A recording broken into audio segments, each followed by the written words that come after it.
Love and light to you all. I wanted to talk to you in this Womb Goddess video. It's been a while.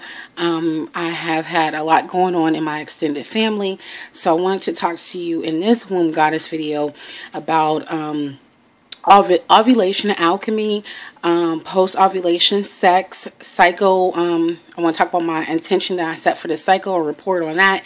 I want to talk about my ancestral mothers, my mother spirit, and really some physical changes that I noticed in my cycle. Now, I had to actually kind of put this on my laptop so I can kind of remember everything because I'm covering almost like a 2-week span.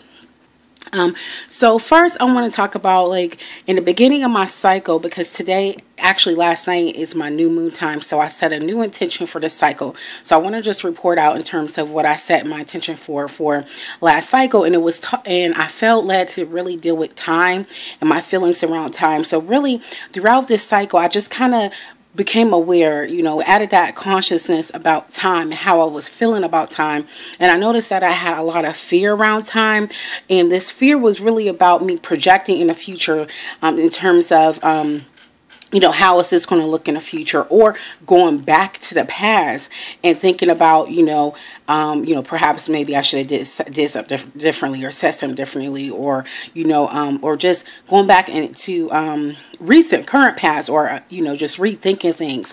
So what I noticed is that what I did during when I was feeling that anxiety around time, I just brought myself to the present.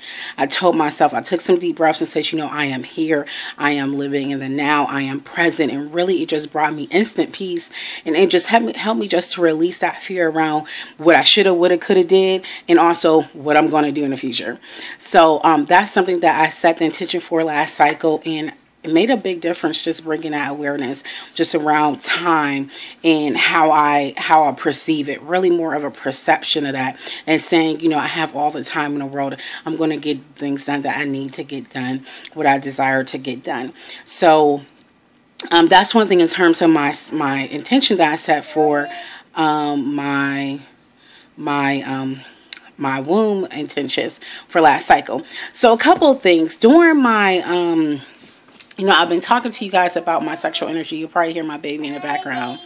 I've been talking to you guys about my sexual energy and how that's been looking for the past couple of cycles. And I noticed during my post-ovulation sexual energy, it was really playful. It was really if you want to say, like, compared to the archetype of a goddess, was very enchanting. And this is something that me and my husband really needed during this time. Just playful, fun, love-making, sexual intercourse, whatever you want to call it, because of a lot of things that we were going through as far as our extended family.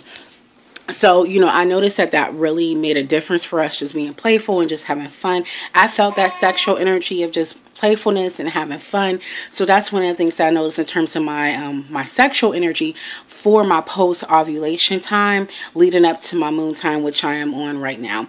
And then also I noticed that how I really felt a lot of energy around my ancestral mothers and the Great Mother Spirit. When I say the Great Mother Spirit, this is just the ultimate divine feminine spirit. Some call her Mami Wata. Some call her Orisha Yemiya. But as far as those archetypes, for me, and from an African perspective, some call her the goddess. So many names, all the goddesses, all the mothers, so I say the Great Mother Spirit, and I felt her presence a lot. And it also reminded me of my ancestral mothers and those who are with me on this journey, on this womb healing journey, and that they are with me, because I know a lot of times in our society it's a lot of God, it's a lot of him, he will, a lot of masculine, everything is masculine energy. So when I got that wind of that great mother and that divine feminine, pure divine feminine energy supporting me this cycle, I was blown away.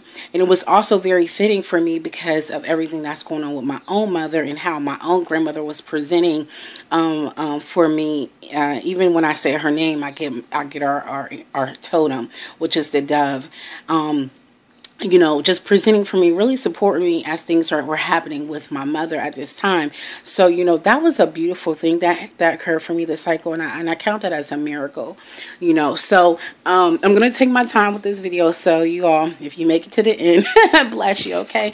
So this is a review for me, and it's a reflection time, which is very fitting because now that I'm in my my dark moon, my moon time, this is a time of reflection and a time to really think about what has occurred over the past 3 weeks. So the other thing that I have noticed physically in terms of my womb and my cycle, my moon time came early. It came actually, usually my cycle is 30 days and now it's 26 days. I noticed today, which is not,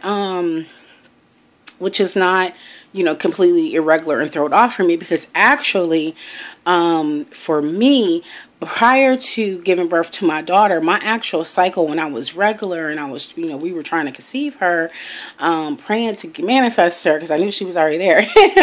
It was 26 days. So I said, oh, you know, my cycle is, you know, back to where it was at before. So, you know, and I started this journey really paying attention to my womb spirit and connecting with my womb and healing my womb with the spring equinox, and what in like a month or whatever is going to be the summer solstice. So that was a, you know, a very short period of time for me to be able to tune in, spiritually tune in, connect with my womb and see these changes. So it's okay. I welcome it. You know, what I notice for myself is that every Wednesday of the month, I feel a shift in my hormones every Wednesday.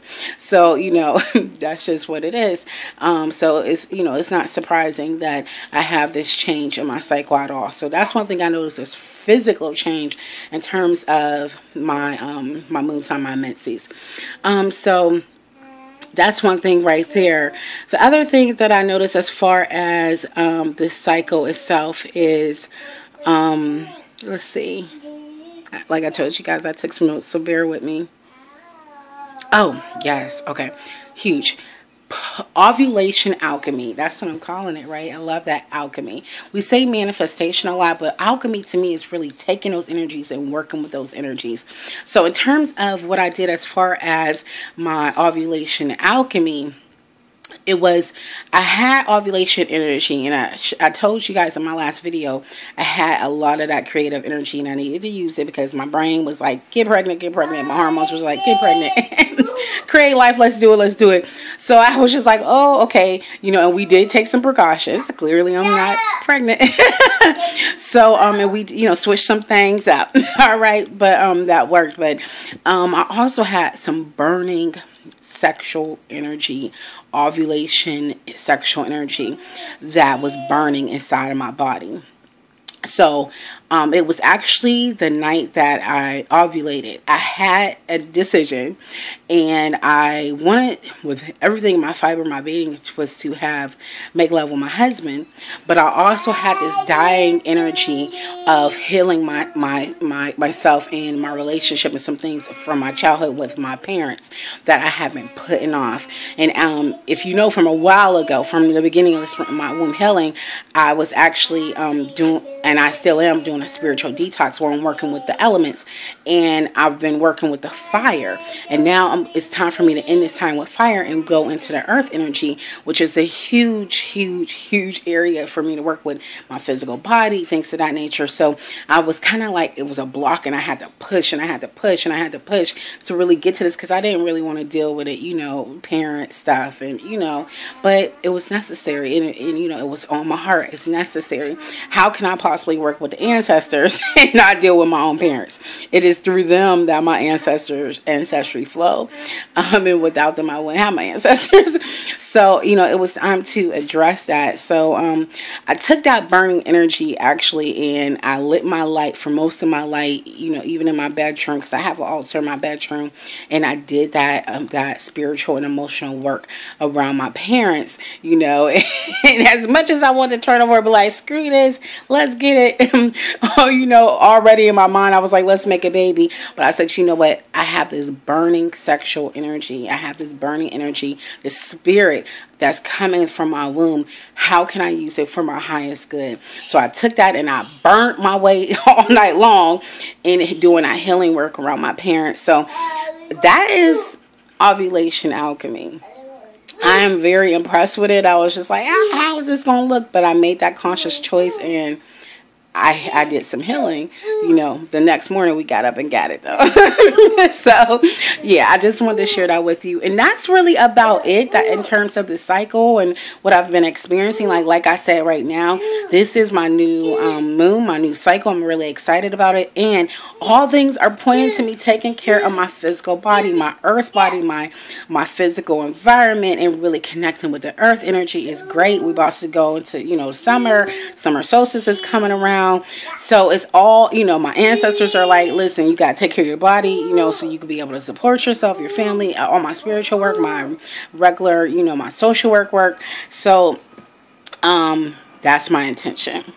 And the other thing is that since my cycle ended during the waxing moon, I can take that and use that energy. Before my cycle was actually during the time frame about, you know, 5 or 6, 3 or 4 days with the full moon. Now it's actually going to be the whole 7 days of the waxing moon, which we know that is for expansion, that is for an increase. So I'm going to use that and do some moon alchemy and add that to my womb intentions for this cycle. So y'all pray for me, okay? I'm getting into that physical body, getting it right. You know, taking care of myself is necessary, you know, and if I want to change my lineage and my legacy, this is something that I have to do, you know, and getting that's that epigenetics and things of that nature. So I love how it all goes together, my womb healing, my ancestral work, and using all these energies to help heal myself. I really hope that, you know, you all bearing witness to me, you know, I always appreciate you for watching, that you will also take this and just think about how you can work with your own womb energies. I'm going to do another video about, you know, I use this language that was given to me, womb spirit, you know, great mother, womb goddess, you know, all these different terms that I use, but I'm going to break it down in my next video on what it means for me. All right, thank you so much for witnessing me. I know this video is a little long, but if you made it all the way to the end, ancestor blessings to you and womb blessings to you. Take care.